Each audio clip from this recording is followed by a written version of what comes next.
See the neck changing on medium. Pulsating, can you see it? From each side.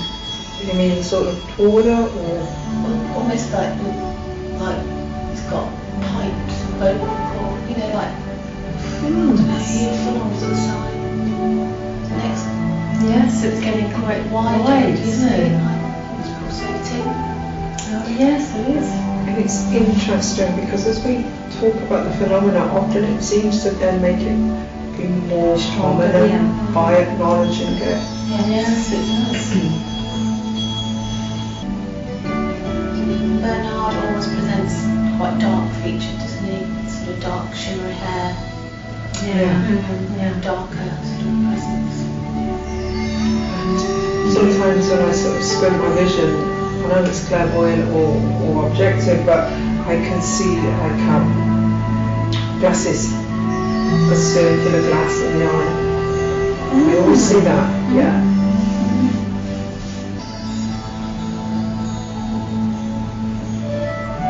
Yes. Just turn the music. Yes.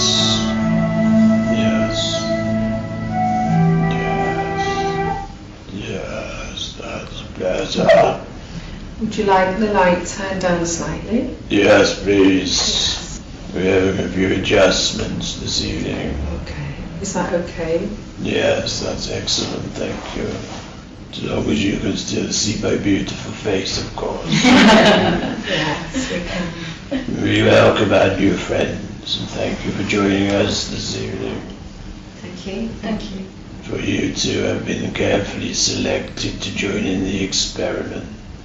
It is no coincidence that you're here, of course. Of course. We have anticipated your energies, which are both very strong, which is a benefit to us. With the amount of illness in the room at the moment, we're having to make some compromises. We didn't know whether to manifest as a nurse for you or not. We're good. If you feel a funny feeling with a thermometer, it's not me.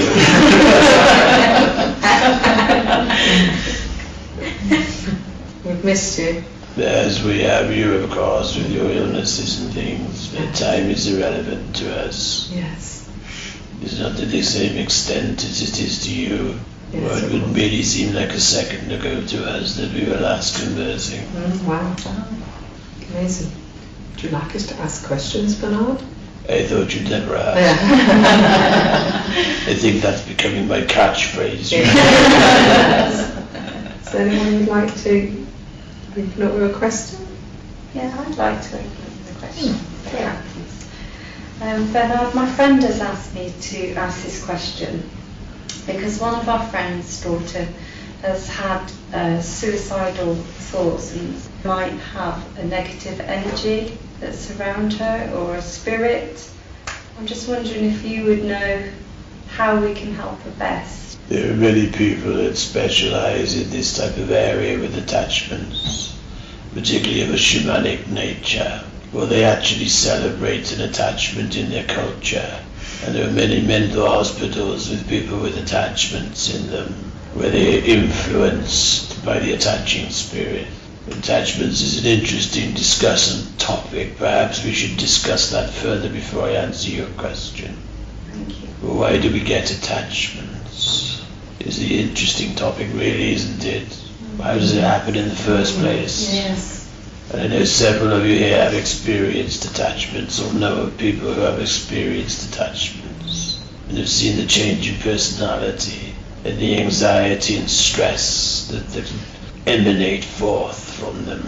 And you would say they have become a different person, unable to think clearly, albeit like wearing an internal balaclava. They may seem irritable and lack clarity. What is an attachment? Let's discuss that first of all.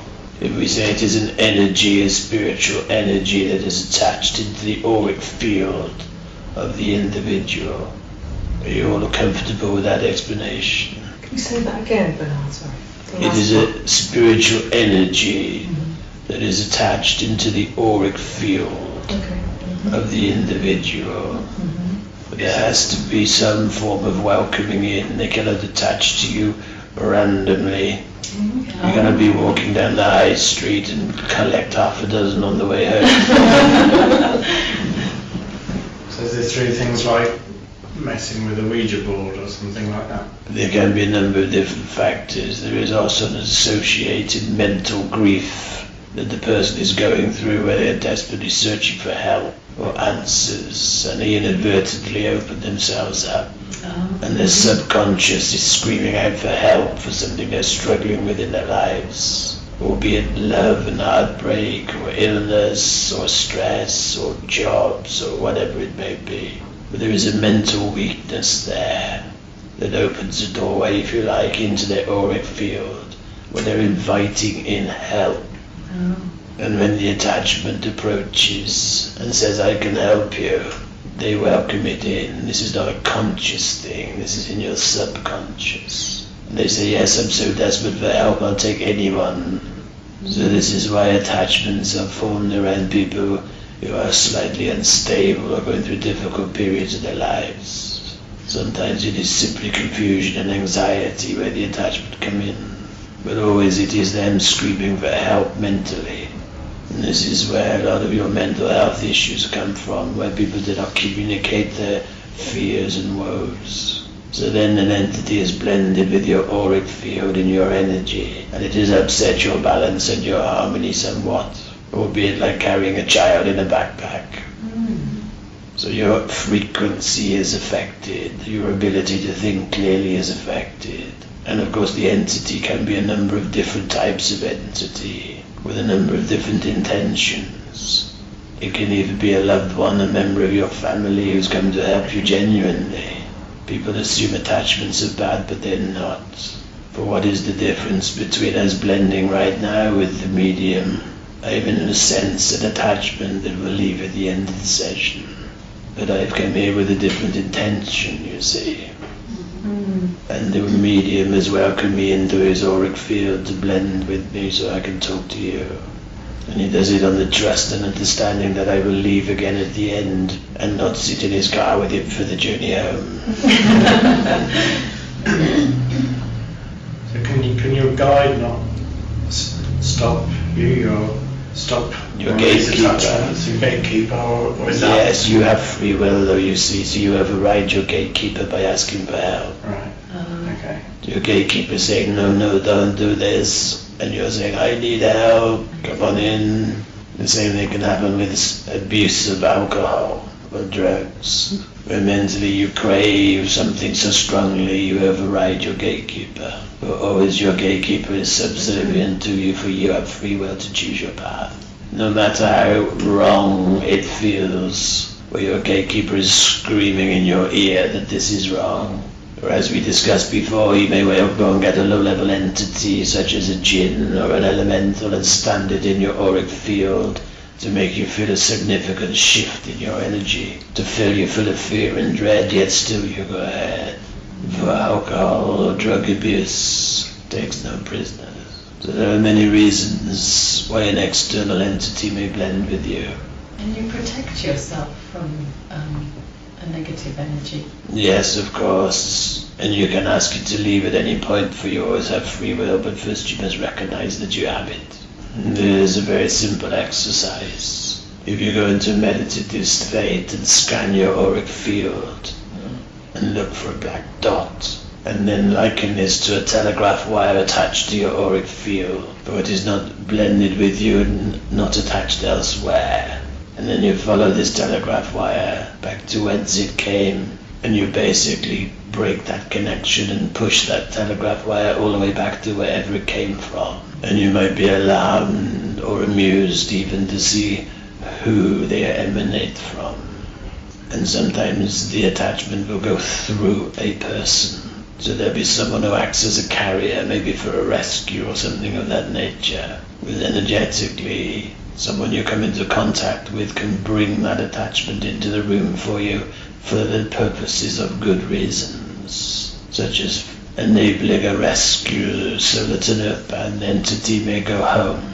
If you are a medium and able to open the portal, you see, then we will always take the opportunity to send earthbound spirits home that are ready to go. But that's a slightly different conversation. So back to your question, does she have an attachment? Yeah. Yes, she does. Is it a serious one? No, but it makes her feel mentally unstable. Can she get rid of it? Yes, quite easily through meditation and help of someone like yourself to go through the exercise with her. Thank you. So there is a cleansing process, but she must take control. She must mentally say, I do not wish to have you in my auric field, you must leave. So even though other people wish it for her and are sending the healing, she must do it herself? Yes, you cannot do it on her behalf, for it is her auric field, not yours. Thank you. Can dowsing for answers cause an attachment to attach to you? Very unlikely. For when you're dowsing, you're actually talking to your spirit guide. And your spirit guide, I guess, is a form of attachment if you view it that way. For they're the one person you've allowed to blend with you randomly at will. For they're there in a protective capacity for you. Thank you. On that same subject, I had somebody send a question in, and the question was, is that there'd been a relationship breakup, and one person was particularly angry and hurt, and the other person was experiencing very negative phenomena. So the question was, she wanted to know, is this possible that somebody who's angry and hurt can send sort of negative energy to another? Yes, it is very possible. When you look at energy on a quantum level, your Dr. Yamamoto did the experiments, as you well know, with the jars of water at the hydroelectric dam, where he froze the water as a meditation group sent an emotion to that jar of water. And the resulting ice crystals were very different and reflected the emotion. And you consist of 70% water. Interesting. So you can see how your thought process can affect the physical matter of the person Yeah. and send negative energy to them. Whether you accept that energy when it arrives or not is quite another story, and often through guilt you will seek to punish yourself. If you hurt the other party, many of you will seek retribution, self-flagellation in some form or other, where you will wish to harm yourself to equal the playing field. There's an interesting aspect of human nature. If you have caused pain, you must cause pain to yourself, to be fair, to feel just. Is that sort of linked to something like shame? Would shame cause that kind of... Yes, very similar emotions. So if you have caused harm to another, albeit you may not feel you have any choice, you must not stay in a relationship just to prevent the other from feeling harm, of course. But it does not change the fact that your leaving a relationship may cause the other party great anxiety and stress, and lots of emotional hurt, which you may then feel very guilty for. So there'll be an aspect within your auric field, within your energy, saying, I deserve some harm, for I have harmed another. And the more emotionally advanced you are, the more likely that is to happen. Thank you. The more evolved, shall we say. So when the negative energy arrives, you accept it, you embrace it, and then say, what on earth is going on? I don't understand why this is happening. But your psyche has said, yes, bring it on, I deserve some pain. So equally, when they've had enough pain, they will decide enough is enough and they will reject it, and life will move on. But it is a very good question, we thank you for that. Thank you. Well, that's a jolly start to Perhaps we shall sing a song. After you, Bernard. You may have noticed my voice is not too good for singing. Bernard, may I ask a question, please? Yeah, of course. So, what I wanted to ask was, if you think positively, try and make positive affirmations regularly, will that bring positivity into your life spiritually? Yes, very much so. I see you need some recordings to catch up on. No, sorry. We have That's not discussed this question. subject. Sorry. I do not expect you to be on board. Didn't work.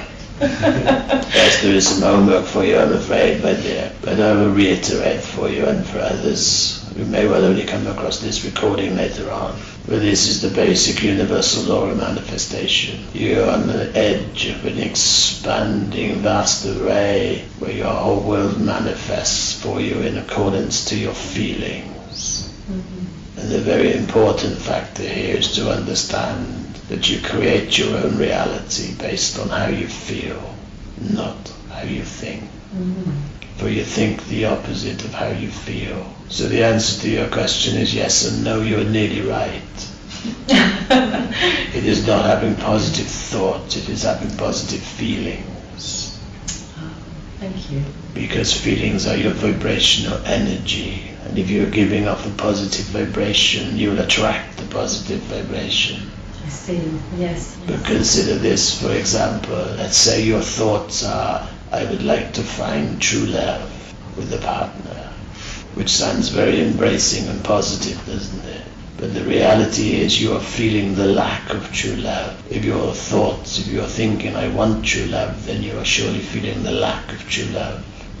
So your vibrational energy is sending out the lack of true love.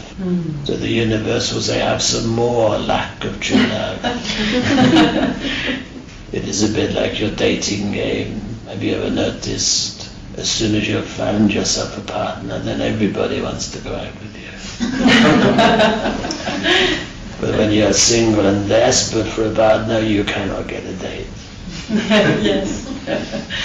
And that is exactly a good example of how your vibrational energy shifts. And then the law of attraction steps in and says, oh, here we go then. Now you've found a partner. You're giving off a very different vibration of content, happiness and love. So everybody is attracted to that and you get much more of it. Similarly, if you receive an unexpected bill in the post, you say, oh no, heavens above, how am I going to pay this? And then another bill goes wrong, or the engine of the car blows up, or whatever. And you say, what else could go wrong today? And then something else does. And conversely, if you win some money on your lottery tickets or your scratch cards or something like that, and you say, yes, yes, I've won. And then you win something else almost immediately afterwards, and you say, wow, I should buy a lottery ticket today, it's my lucky day. But it is not, of course, it is your vibrational energy. The universe reflects whatever energy you give out. But of course it's not easy, is it, to ignore something negative and not give out that vibrational energy. So in the previous recording, when you listen to it, you'll see we said make yourself a list of all the happy things you can think of. Whether it is a child saying they love you, or a beautiful summer's morning, or the birds singing in the trees, or laying on a beach in the sun. Whatever it is that gives you great joy. Write down a list of 10 things and read it regularly, but don't just think it, feel each one. Does each one make you feel when you remember it? Focus on the feeling and you will change your vibrational set point and your life will start to transform. If you can get over 51% of your day in a positive vibration. That was the very short masterclass, by the way. You'll have to go and listen to the previous recording if you wish to have the whole thing. I have another question, slightly different subject. My son, who's 16, has asked this question. And he says at the point of when you physically die, and the soul starts to move out of the body, there's two parts. One, so as you look at your body, are you able to see your physical body? Are you able to see yourself? And also, he then wondered, at that point, how do you perceive your body in the spirit world? You do not have a body in the spirit world. For the you that is you, when you say me, myself and I, it becomes very interesting. But the you that is you say you were shot or killed in a car crash or whatever, you will get out of the car, you will stand up, and you will not realize you have actually ceased to function anymore. But your spirit has not, of course. It is just the meat suit on top of it that slows your vibration. So when you stand up, you will see yourself, if you turn around and look, exactly as you would. Well, not exactly as you would, because you only ever see your reflection, do you not? So you will see yourself as others see you. And yes, you can see yourself immediately after your death. And many of you have done this with your out-of-body experiences, where you're floating on the ceiling looking down. It amuses us that your scientists struggle to understand this. Even when people have been clinically dead on the operating table, yet able to recall the entire conversation of the surgical team, they still do not accept that the soul and the mind is not within the physical body. The only thing with that is that image, it almost appears frightening. You see that image played in films. I always like to think of passing as being a blissful experience. It is for most, for you are travelling forwards, not looking back. So it's not a frightening experience, it's an experience, and then that you move on then as a soul towards the light. There can be great fear if you have done bad things in your life, or if you believe it is black and that is it. So you'll have a built-in inherent fear of meeting your maker, or whatever your religious beliefs are. Some of you will believe you are going straight down on flames. And as that is your belief, you are still under the laws of attraction, even in death.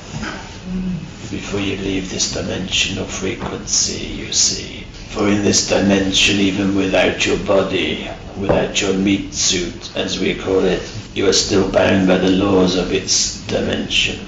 So if you believe you are going straight to hell, on fire, do not pass go, then you will. For you will create that reality for yourself.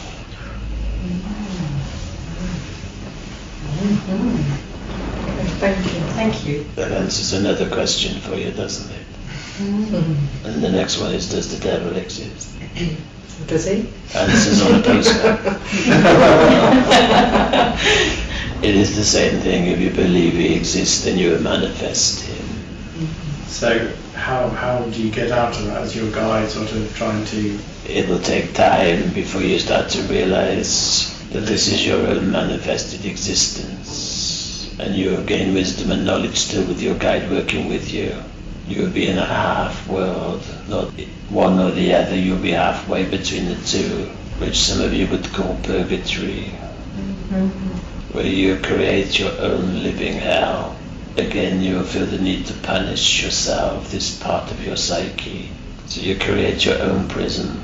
And it is not until you've had enough of your own punishment that you start to wonder what's really going on, and then enlightenment will come. So there's always like an eternal progression available to every soul. Yes, every soul returns to the source. Yes, so it's just a process. So you mentioned there about scientists who hear about people clinically dead, who can recall the conversations but they don't accept. This is a common phrase that's around at the moment with fake news. So are scientists like promoting fake news, or is it just their genuine belief? As the collective here is scientific. Marketers are promoting fake news to sell advertising. I believe it is called clickbait, where your marketers will create fake news that are irrespective of any scientist, to make you click on it through your social media, so that then there's lots of adverts flashing out. It is as simple as that. But these scientists that won't accept, they just generally don't, they're just not open enough to accept that spirit exists. They need the proof, you see, and it is an unmeasurable experiment for them. Can I ask about if people are going to the purgatory that they've created? I thought that your loved ones came to meet you at your passing. In the majority of cases, that is true. Okay. So the people that have this belief that they are going straight to hell, Yes. their loved ones don't meet them. Not until they've finished going through hell. And then their loved ones will be there to collect them. In the majority of cases, your loved one is waiting for you And after your death, you may notice either the big white light, the portal will open for you. Not in all cases though, for some of you are not ready. Some of you are not ready to accept your death, particularly if you have been killed young, such as a car accident or a murder or whatever. And your love for your partner is very strong, and they will refuse to accept their death. They simply cannot believe the injustice of it. So they will not be ready to cross over. They must come to terms with it first. But they will start to notice someone in the background who keeps appearing. And they would wait patiently until you are ready and then open the portal for you to take you home. It is when you travel through the portal that you will meet your loved ones. Can I ask as well, when somebody is about to pass, their loved ones, they come close, don't they? So do they experience that before they go then, or is it after they? In many cases, as the body starts to fail and it starts to release the bind on the soul, then they will start to realize they are surrounded by their loved ones, which is why, for example, your grandmother in hospital may start talking to a relative who's long passed. For as their body loosens the grip, as they start to leave their body, they can start to see the other dimension, for their soul is speeding up. We talk of vibrational frequency, and we have said before that a medium has the ability to increase that vibrational frequency, and the spirit will decrease their frequency so that we may touch at a point and communicate through that portal. In a similar way, your body, the reason you cannot see the other dimension around you and all these people wandering around who have passed is because they are vibrating at a much higher frequency to you. It is akin to an old-fashioned radio set where you're turning the dial. If you are listening to one radio channel, you cannot hear the next one, can you? In a similar way, if you move up the dial and increase the frequency, you're suddenly tuned into a whole different world. And it is your physical body that slows your speed of vibration down, for you have a symbiotic tie with your soul. Think of it like putting a heavy weight on an electric motor. It slows right down. Do you have some question? Yeah, I've got a question. You know, with palliative patients. Yeah, could you speak loudly, my dear, please? Yeah, you know, with palliative patients, I'm a nurse, and that is your end of life, is it not? Yeah. Do a lot of, I mean, when they pass over when I'm there, do they, or can they, I suppose, attach themselves to me? Can there be anger there? Can your patients attach themselves to you? Their energy, can they, you know, I don't know how to put it, if they were frightened to pass over. Do you mean can they project energy at you in a negative way? Yeah. Is that what you're asking me? Yeah. Can they harm you or affect you? Yeah. No, not again without your acceptance of it, Okay. without your willingness. In the same way as we discussed earlier with attachments, for the lady with suicidal thoughts. Nothing can harm you if you are oblivious to it and have done nothing wrong and hold your head high, then your vibrational energy is intact. You may change that through fear, of course. But know that your guide literally has your back. And that she is looking after you and makes sure no harm comes to you. So if you're dealing with an angry old man who says he's going to kill you, come back and haunt you, rattle your door handles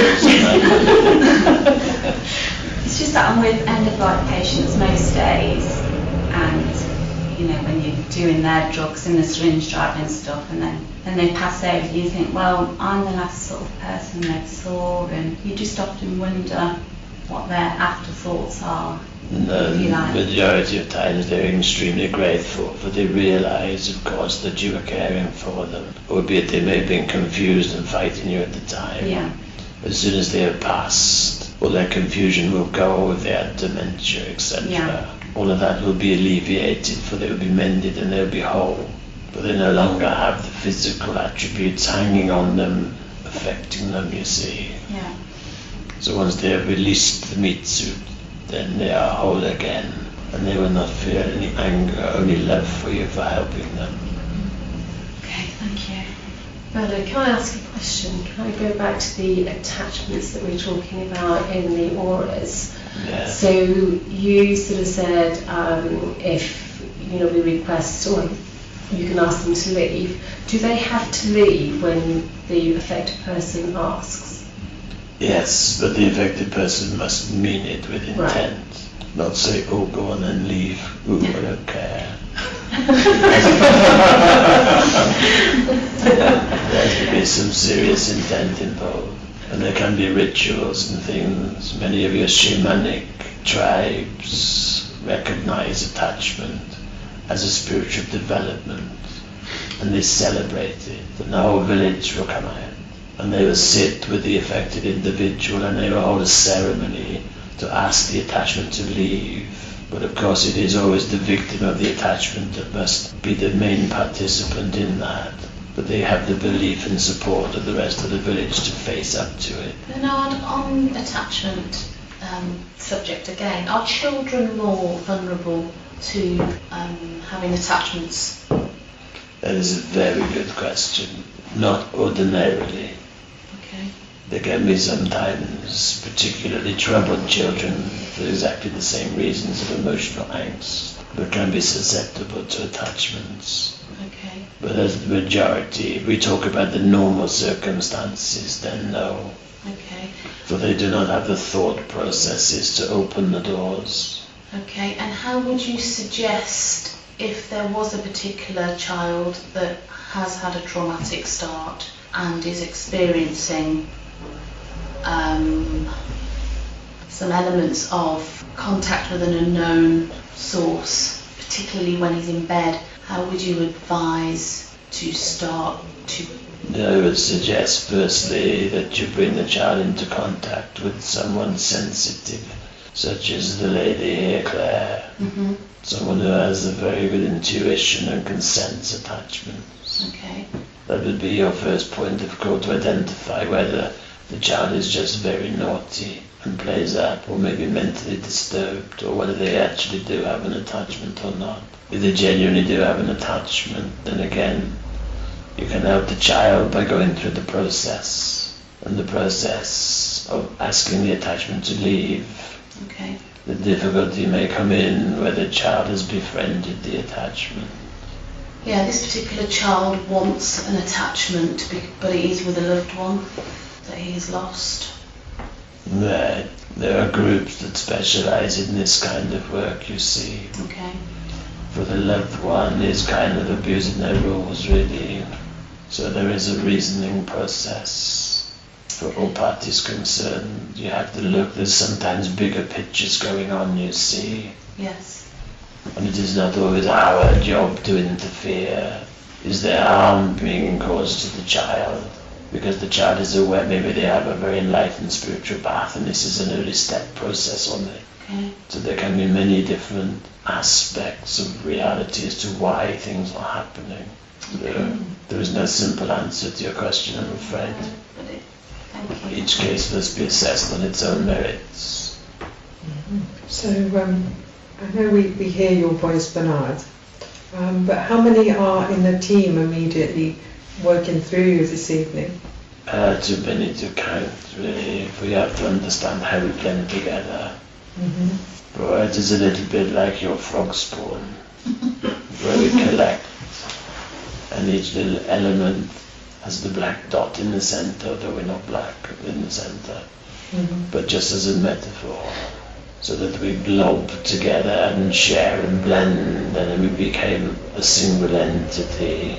And you have heard before now for certain questions, the voice has very much changed, as one of my colleagues steps forward to answer the question. But we attach to the medium in a similar way, where your guide may attach and speak through you. So we have a point, if you consider a bit like your national lottery advert where a big hand comes down and touches you. But connected to that hand are many thousands of us. But we can, of course, be attached to many different groups simultaneously. For whilst we are blended, we are not necessarily activated in the group unless we are required. Oh, I see. It is a difficult concept to understand. It's interesting. We have no bodies as you understand them, and we are pure energy. For we blend with others because we enjoy it, we communicate, we share feelings. We work in many different groups like this one. And because time is not the linear process as you understand it to be, then we can contribute simultaneously through different ones of your mediums. Would that be in different timescales as well? Yes, across different dimensions also. As it says, an awful lot of work goes in the spirit world to being able to communicate here this evening more than what we have to do. Yes. It does amuse us, and sometimes we become frustrated when we would like to say, okay, you try to make the person over there repeat your words that you're thinking. And then maybe do the body language as well. At the end of the last seance that we had, usually we're used to the seance being closed by Herbert, and that happened. And then we had a phenomena that we'd never experienced before. What appeared to be a very powerful being who then spoke to us. Could you tell us more about why he did that and who he was? He was what we would call a circle leader, a senior within our organization. We are moving forwards. I'm being told to be careful what I say. We don't want to give you false hope or too much hope. But suffice to say, you are starting to witness physical changes, are you not? Yes. Yes. We are seeing hands changing shape and faces being overshadowed. And I believe the lady who's not here this evening saw her brother very clearly. That's right. Yes, she did. And she was under no illusion. She was talking to her brother. And I believe he called her by her nickname. So after we closed the circle in the normal way, as minions, if you like, and then the more powerful entity stepped forward, where they wanted to show you some more physical effects. Yes. And they also wanted to make you aware that it is not one-dimensional. There is a whole escalated team here that we're building towards, but we have to go one step at a time. Yes. Before we can unlock the next level. And your instrument has to be comfortable enough with each stage of progression for his own mental stability as well. Yes, of course. But it can be a great strain on the instrument. Yes, understand that. But it was an amazing experience. And what did you experience, my dear? What I could see, what I could visibly see with my eyes open. And also just the sense of power, there's the feel of I can't explain it in better words than that. I will explain it for you. Thank you. He is what we would term a higher vibrational creature. As you evolve through the spirit world and you start to be further on your journey to returning to Source and rejoining with Source. Yes. So you start to vibrate at a higher frequency, which you would then say is more powerful. Yes. And therefore more control over the physical elements of your atoms and molecules. For as you evolve more and understand more, then you start to be able to manipulate the time and space of your world in physical terms. So that is why he wanted to step in as encouragement for you. Yes. And to show you there is more, much more to come. Yes. I guess he may come along again. Yes, he was always there in the background, you Yeah. see. He's a bit like the foreman overseeing the works party. Yes. Okay, we're going to go deeper now. So we would ask that you all send energy from your solar plexus towards the medium. It's just like a sense of Can you see that, everyone? It's just like, it's hard to verbalise what you see sometimes. At one stage, his whole face just You see a younger man. Yes. It disappeared. Face. Yeah. Oh, and a lot of light energy around the closed eyes, as if they're like what I would call spirit eyes. Can you see that? Yes. Like the eye sockets are full of light. Yes. But the medium's eyes are still closed.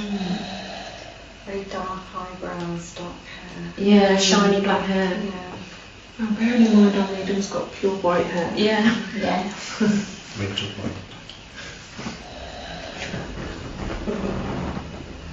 It's almost like you can see like a moving energy around all the top of the head, the face, the ears. Very young face. Yeah, that face morphed again, hasn't Yeah. it? It's going thinner. Wow, that's it's going thinner. Yes. It's almost like the That's face is very aging. different. That's a very different face. It's an older face. The faces that we see, they're very faces from the collective. If it was their Well, own sometimes they are relatives that will come through. A good question, we can ask that question. Both. Both. They just said both. Your relatives and the collective. Yeah. The collective would be able to shadow their individual image over the medium. They'd have many different incarnations in which to choose, I guess. Then we're seeing like womanly features now. That would be good, wouldn't it? Yeah. It goes out quick by the time I've said it, it's like moved on to something. Yeah, it's like a fluid face. Yeah. These things change. You can see one with the mouth slightly open. Yeah. Yes, I can see sort of energy or change around the mouth. Niching. It's quite amazing, isn't it? That's amazing. It's like the neck and the head's constantly moving. Sometimes there's no face at all. No, sometimes, yeah, I see that sometimes. I have to like look off the face to see if I can see anything. Sometimes you've got a high forehead and then you've got hair coming down from your nose, changing the hairline. It's changing, isn't it? I'm aware of the hands as well, starting to change. With thumb again. Oh yes, gosh. See? It's growing. Yes. The left thumb. Oh, both. It looks as if the medium is possibly holding something. Feels like some sort of energy. Almost like a mist in the hands as it appears from this angle. Very cold, don't worry. It's a sense of cold energy. I don't know about you in the room as well. Yes. Feel the foot movement as well. And this works so hard, you know. Oh, so like his eyes. Hello. Their eyes are just white. Eyes of Oh my goodness, his eyes. Wow. Oh wow. So it's a lovely pair of eyes which are looking at us. And also it's the sense, isn't it? It's not just what we see. It's the sense. Gosh, that's beautiful. Wow. Hello. Hello. Oh gosh. Hello. Wow. Wow. Oh my gosh. It's gone really tangled still. It's quite something, isn't it? Yes. To look at the corners. Yeah. There's a lot of faces for him to take in. Such a round face. Yeah. Younger. And if he's able to speak to us, the skin appears a lot darker. There's the light. Just looks as if the skin's gone a lot darker. Such a sense of peace as well, isn't it? It's just so hard to explain. It's almost like floating. Beautiful. Just beautiful, isn't it? Alright, now look at this. Another sense of the communicator changing who's trying to allow us to see him. Yeah. It's almost like you can see the change. Yeah. Oh, wow. A lot of energy in the hands as it is. Hello. Hello. Hello, friend. Look at his thumb again. It's a lovely voice. It is. One is just struggling slightly. One's just strolling slightly. Struggling. Can we help? I would rather wish that you could. Oh, we wish we could. It's very beautiful. Lovely voice. Voice, Yeah. lovely tone. Very posh. Beautiful voice. You're doing very well, whatever it is. Thought he said he was strolling and I thought that would be missing. Thank you for interpreting that. They like that, don't they? Just as well.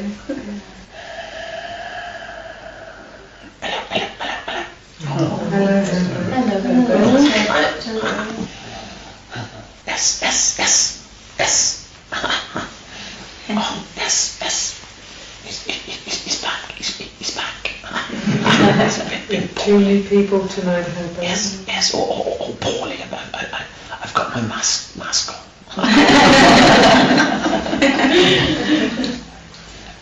Good job. We don't get colds, isn't it? Yeah. You've got a mask on again. It's slow tonight. You just you're sneezing. In dark. Yes. Well. It's good to be back. We've missed Oh, you. we really have missed you, yeah. Yes, you've all been poorly. Yeah. And we have to stretch the instrument back a bit. It's got a bit of a chest infection, you see, so he can't push his breathing too hard. Yes. Be careful. Not yet. But we will.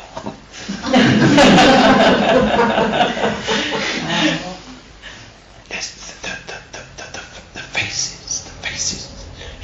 You asked, who are they? Two. Yes. Yes. Yes. Some of your lot. some guides and some relatives. Oh, guys. And because your guides are helping, you see. Oh. They've joined the collective. Oh, that's good. They're attached. Like affiliate members. Affiliate members. Yes. In case of breakdown. So then they show themselves and we show ourselves. So it's a mix. Yeah. Oh. But we try to make it stronger. You see, so it's about the energy, not who it is. It's the right vibration. Yeah. It's the vibrational match for the instrument. And the higher we can make him vibrate by increasing his breathing and making him vibrate internally, then the stronger and the more you will see. So I have been told it is time because we started late and we needed our new friends to feel very welcome. So we'll say God bless and good night. God bless you. God bless. Thank you very much. Thank you, Herbert. Thank you. So say, dear Lorraine.